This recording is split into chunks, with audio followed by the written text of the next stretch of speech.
I was born in Miami, Florida, and I had my mother and my father both in my life. When I was around 4 years old, my mother, she went her way, and my father was a single parent to me and my brother, my younger brother.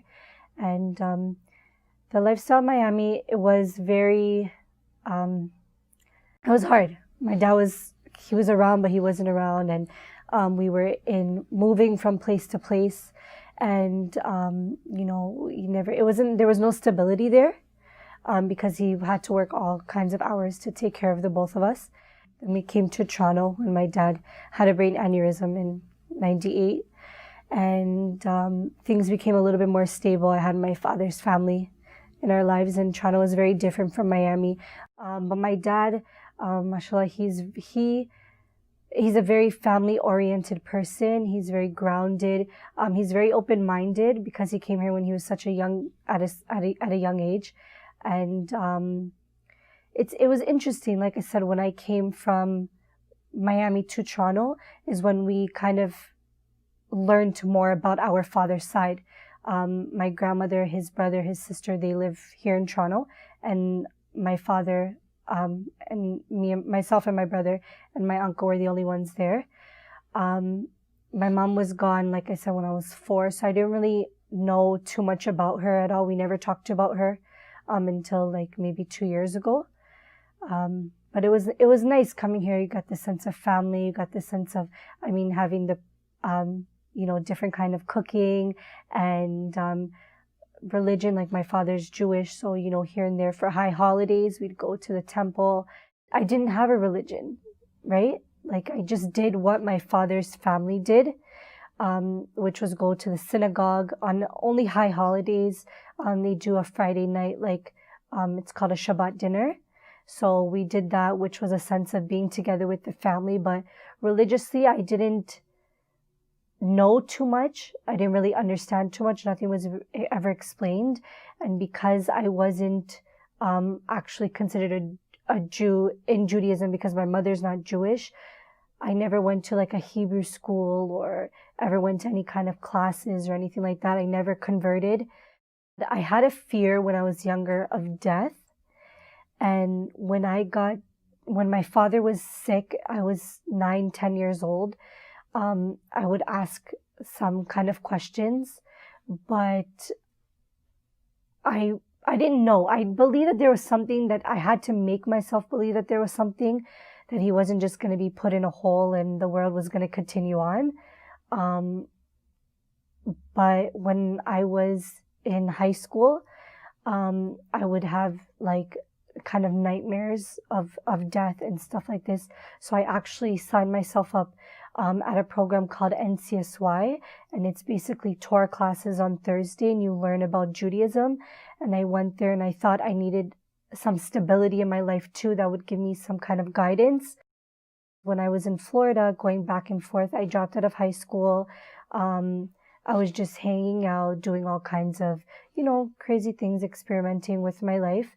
And I came back to Toronto, and I decided I really needed a change. I needed something with some kind of morals and values in my life that I didn't have prior to that. My dad was very lenient on a lot of things, and I got away with whatever. And I felt like, I know at 17 years old, I grew up, and I looked for something to have there, to fall back on.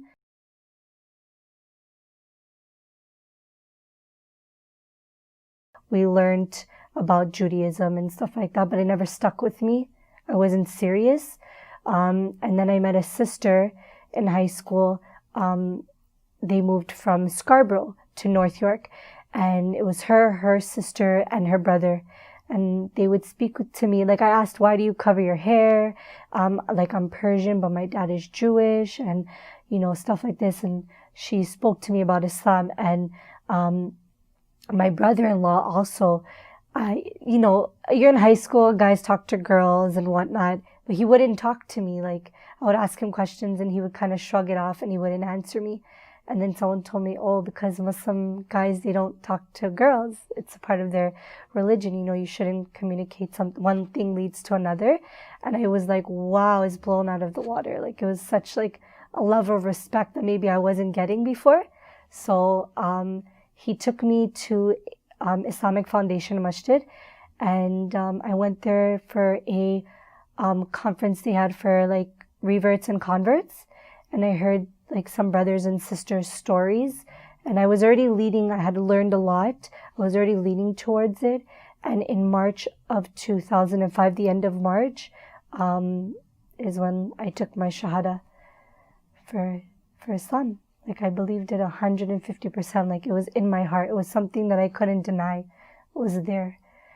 And I was 17 years old, and my life changed from there. I saw things differently. I treated myself differently. I had more respect for myself.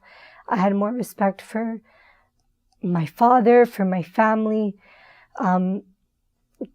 Growing up without a mother, it was very hard for someone to give you boundaries and rules. And my father was always working, and I took things, I think, a lot more serious. I got back into school, and I had respect, like I said, for my body, for myself, for my mind, for what I believed. I stood up for something for the first time that was real.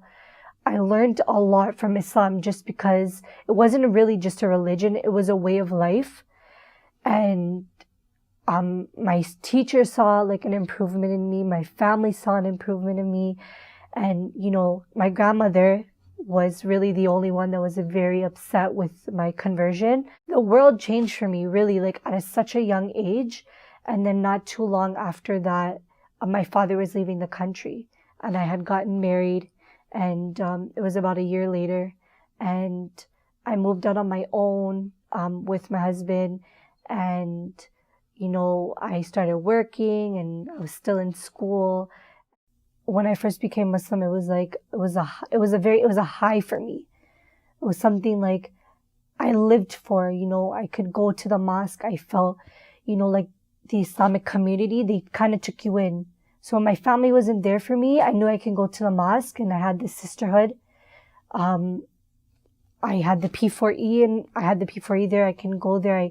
I met so many people, and you just learn. Like every day is a new learning experience. You're never really stagnant. Whether you fall or whether you continue, you're always learning, right? And I'm so young. I'm not even 22 yet. And I feel I have so much more like to gain from Islam.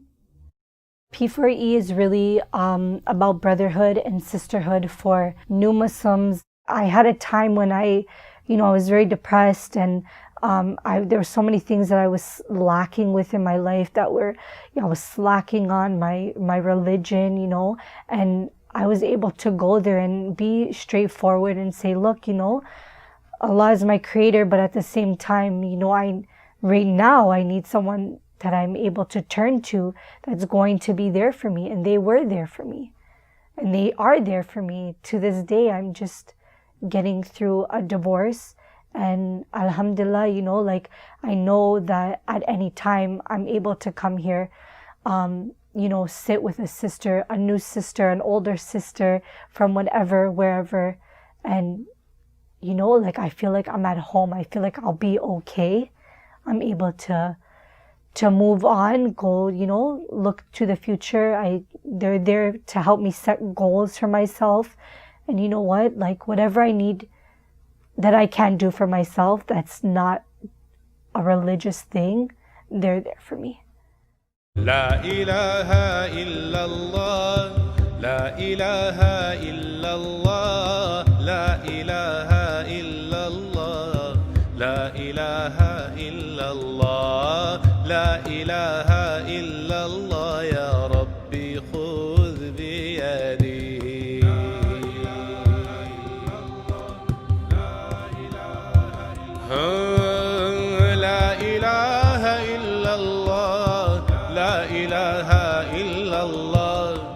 La ilaha illallah, ya Rabbi khudh bi